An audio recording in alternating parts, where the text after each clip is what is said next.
Hey y'all, my name is Eleanor. I use they, them pronouns, and I am traumatized. This video is going to help provide you with a tool to support yourself. Even if you're still learning to love yourself, you do not have to love yourself right now to be able to reparent yourself. This is for everybody. Everyone can reparent themselves. If you were raised anything like I was, you may grow into an incredibly anxious, codependent, depressed mess, or you feel like a mess. You may feel like someone else needs to take care of you, someone's gonna save you, it's just gonna get better because someone else is gonna do it. You probably have a lot of pain and maybe some resentment and a lot of anger for your childhood and maybe even into your early adulthood. I know I did. And do. It's not over, I just forgot. Nice. That's a cute side effect. Even if you're a parent, you can be like a literal parent and have literal children growing on this earth, and you can still reparent yourself because you're still a loving human worthy of love and grace and patience and kindness. And then you're not gonna pass on as much trauma to your children, because if you can show up for yourself, they're gonna be able to show up for themselves. It's a really magical thing. Okay, bye. Well, what is reparenting, you say? Everyone's heard of parenting. Not everyone's heard of reparenting. The re means you're probably a grown adult.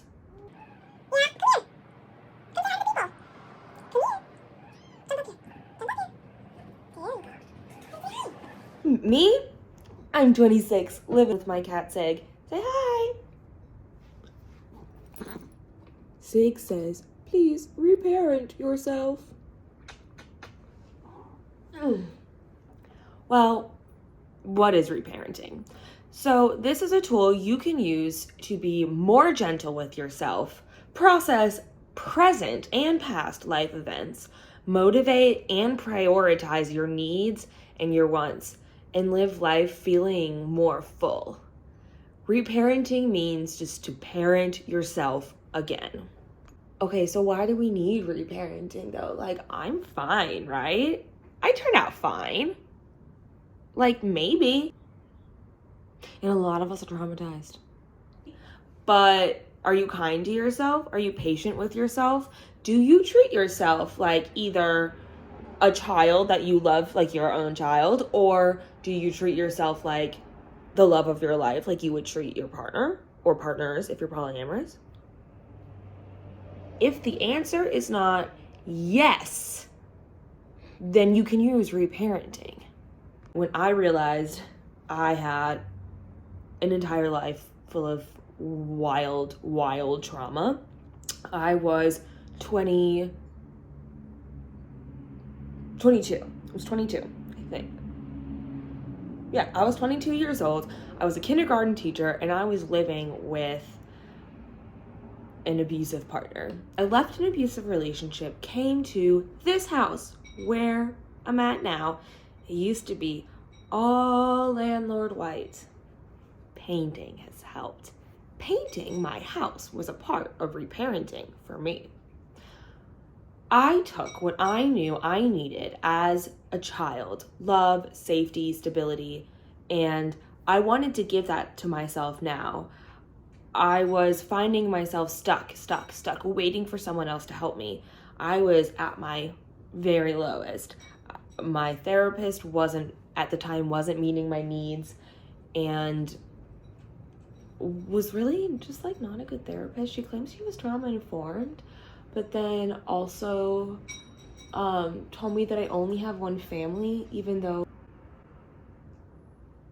not a good therapist. After I left her, I was realizing that I just felt like shit. I was feeling like shit all the time, and I was trying my coping skills, but nothing was really truly helping. I could cope, put a band-aid on it for the time being, because that's all I knew how to do. I would just feel horrible, not let myself feel that horrible, and pretend I'm just like a normal day and it's my fault and I'm terrible and I'm a shitty human and I hate myself. Ugh. And just like do whatever, like probably a coloring sheet, which is a great coping skill. That's not the problem here. But the problem came when I wasn't treating myself with the kindness and grace I was treating everyone else.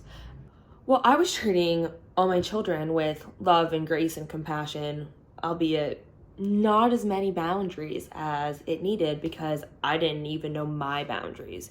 So if I don't know my boundaries and I'm completely just giving myself over to whoever and whatever has contacted me, like let's say a friend reaches out and I'm like, and all I need is you and you're gonna fix it. Like, wow, it's a lot to put on someone, and like people will be there for you through those times. That's not saying like don't reach out for support, and like don't like consensually dump on your friends because we'll be like, I just need to vent. And like, of course, venting is really great and it's part of re-healing.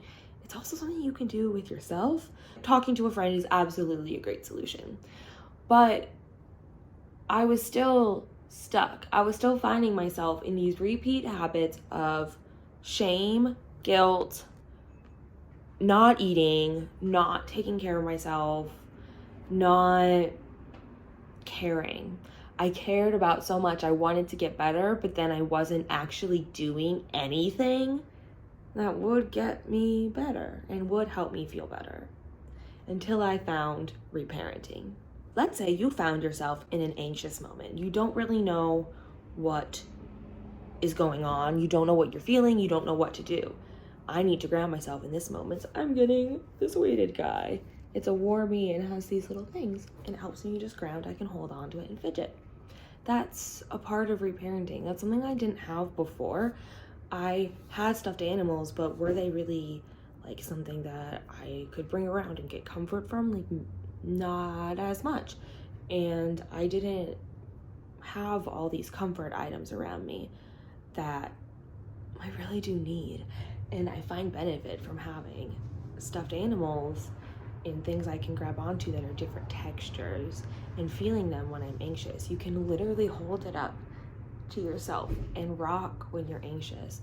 That's a part of reparenting. Reparenting is anything you can do to help treat yourself as if you're a human being.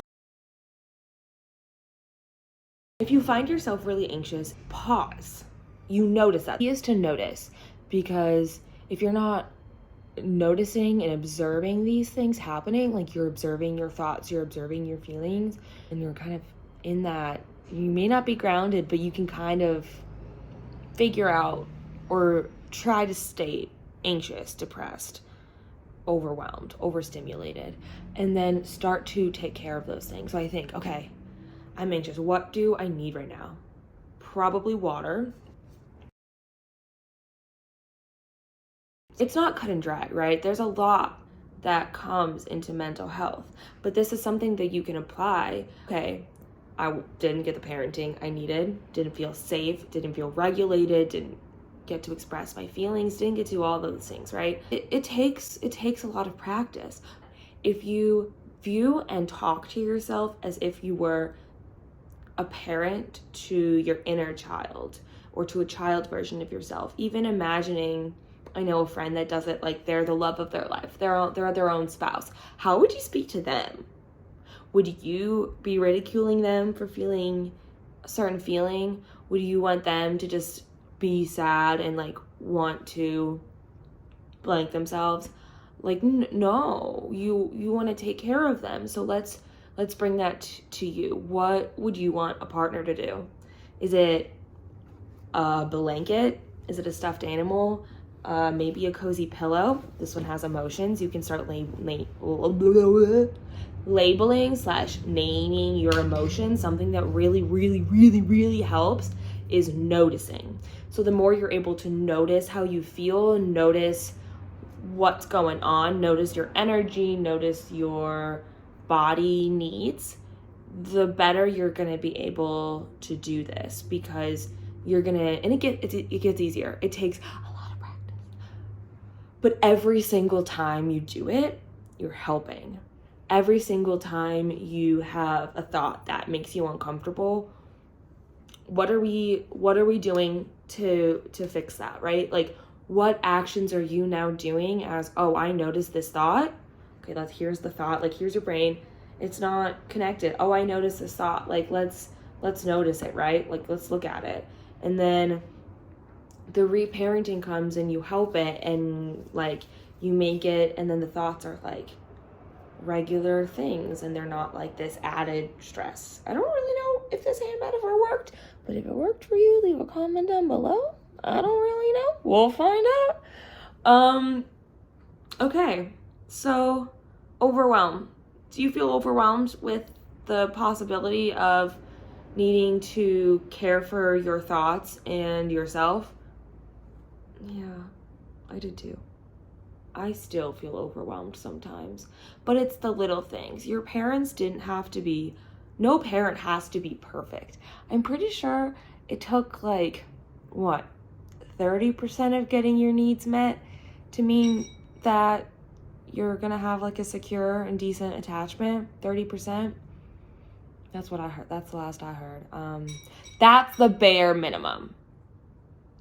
Bare minimum, right? We can do better for ourselves. When we want root beer, that's my favorite drink. Like, I'm really craving root beer. Okay. Like, does our body need anything? Like, I'm wondering, like, hey, you want some root beer? That's great. Like, have we had water too? We can get a root beer, maybe a favorite colored straw. These are all true stories. We can fill up the water. I'm noticing it's probably about here. Again, drink your water, glug, glug, glug. Okay, like, let's fill our water and get a root beer with our favorite colored straw. Oh, we're getting up. I don't like to get up very much. I have Ehlers-Danlos. It's really hard for me to get up. I like to plant myself. Ooh, we're already getting up. So let's do all the kind things we can do. What is anything that you want? Like, do you want a snack? Is it a toaster strudel? Like, do you want a clementine? Do you want broccoli? Like, good for you. I like broccoli, but like, I'm not gonna prepare that for myself. No, that's something I'm still working on. That's something my reparenting is still working on, because I still have this big wound. But the more you are able to coat yourself in covers and blankies and gentleness and love, the easier it's going to be to heal those wounds. Wounds do not heal by being criticized. I'm going to repeat that. Wounds do not heal by being criticized. If you are criticizing, and it's definitely by accident, it's the way you were parented, it's capitalism, it's the chaos that's happening in the world, it's watching genocides on your TV screen and like not knowing what to do and calling representatives and not taking your eyes off and sharing the post and talking about it are all great things to do. Wow, that's real life current events. Those are real life things that are happening. Let's parent yourself. You need somebody on your side. Be that person on your side. You can do it. You can do it because I can do it. And if I can do it, then you can do it. And that's something I firmly believe. Again, you might feel overwhelmed and you might feel like, oh, I'm terrible at this. Like, I'm going to be shit at doing this. I don't want to do this. Okay. That's okay. I hear you. It is overwhelming. To rewire the neurons in your brain, it's so big. You're doing such a big thing. That's wonderful. You don't even have to start. You are just thinking about it, and that is starting. The starting starts subconsciously. It starts inside. It starts inside, right? Baby steps. Starts inside. Maybe you do it once. Maybe you think it's like you notice yourself criticizing yourself or getting really upset with yourself for not realizing, like maybe a social situation, like, oh, I totally missed that. Wow. I bet some of them have missed social situations too. Wow, I'm autistic. Like, Oh, now I understand what they were saying. Like, or maybe you have to talk to a friend. Oh, that makes so much sense. Don't be mad at yourself then. Love yourself. Mistakes help your neurons rewire. Thinking about things and processing things in a caring and gentle way helps your neurons rewire into a more secure attachment, into kinder thoughts. We started reparenting ourselves like 2 years ago. That's a long time. It's a long time. It's a lot of work, and it didn't feel good for a long time, but then it did. Then the light bulbs went off, and then baby step by baby step, every single thing added up, and I am where I am today. This thing used to be a white box, and now, like, I just set out an altar for my ancestors, and I had a little ancestor work this morning because I felt like I had a little space to do that. I've had a little bit of space to clean off a dresser in my bedroom this morning because I was gentle, because I didn't get mad at myself. Like, oh, I'm such a shitty person. Like, how did I get it this messy so quick? Like, oh, it's awful. I'm like, wow. I wonder who said that to you first. And also, okay, wow, we have so much stuff on our dresser.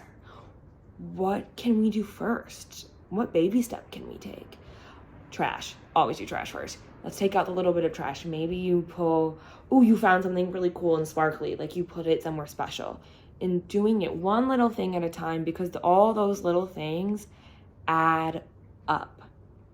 And you'll feel it over time. And you want to start off really, really slow, because if you start doing it too fast, you're going to probably get overwhelmed. I know we started out fast and then we got overwhelmed, and then we didn't do it for a while, and then all the time it was happening. So it's fluctual, right? Like, it's okay.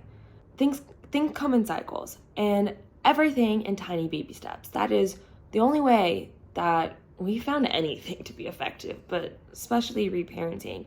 If you expect yourself to change overnight and magically speak to yourself in a kind, gentle, caring, compassionate way, that's not how magic works. That's not how witchcraft works. That's not how spirituality works. It's not an overnight fix. It's a practice. It's something you're going to have to practice at. This isn't a way you were spoken to. This isn't a way you were raised. This isn't a way your parents were raised. This isn't a way your parents' parents were raised. This is something new. That can be scary.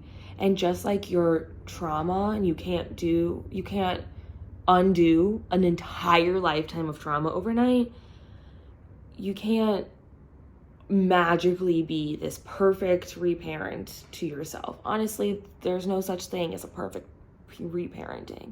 There's no such thing as being perfect every single time. The perfect thing is trying. The right thing is just trying.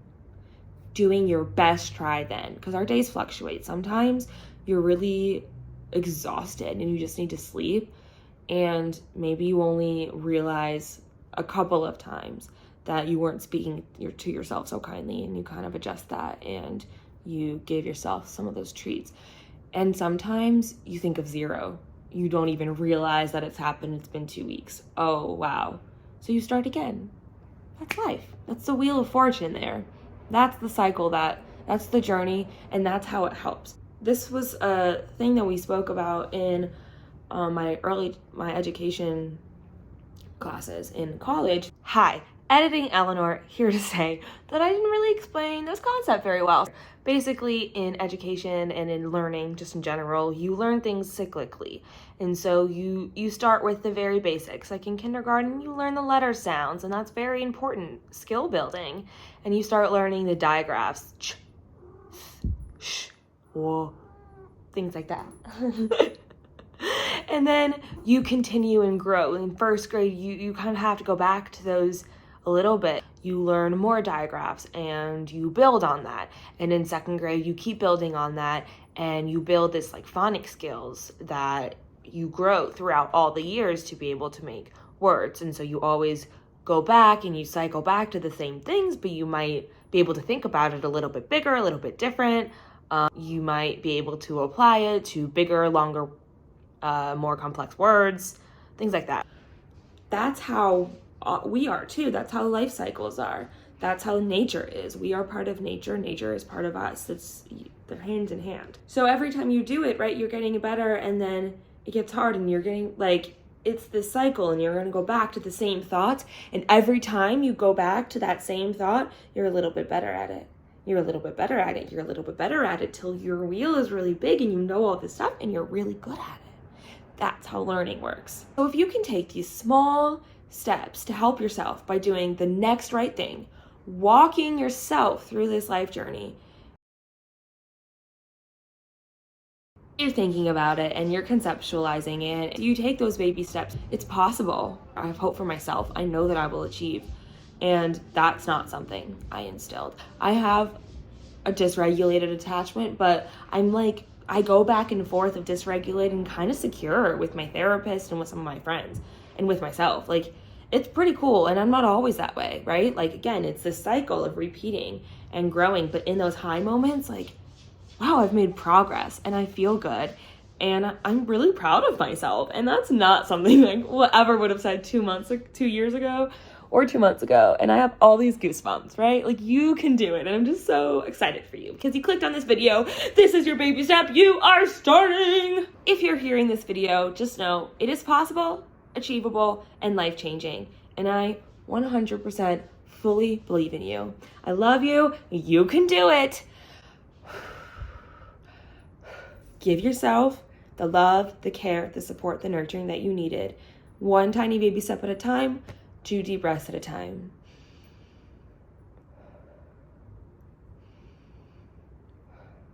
You got this. Love you. Bye.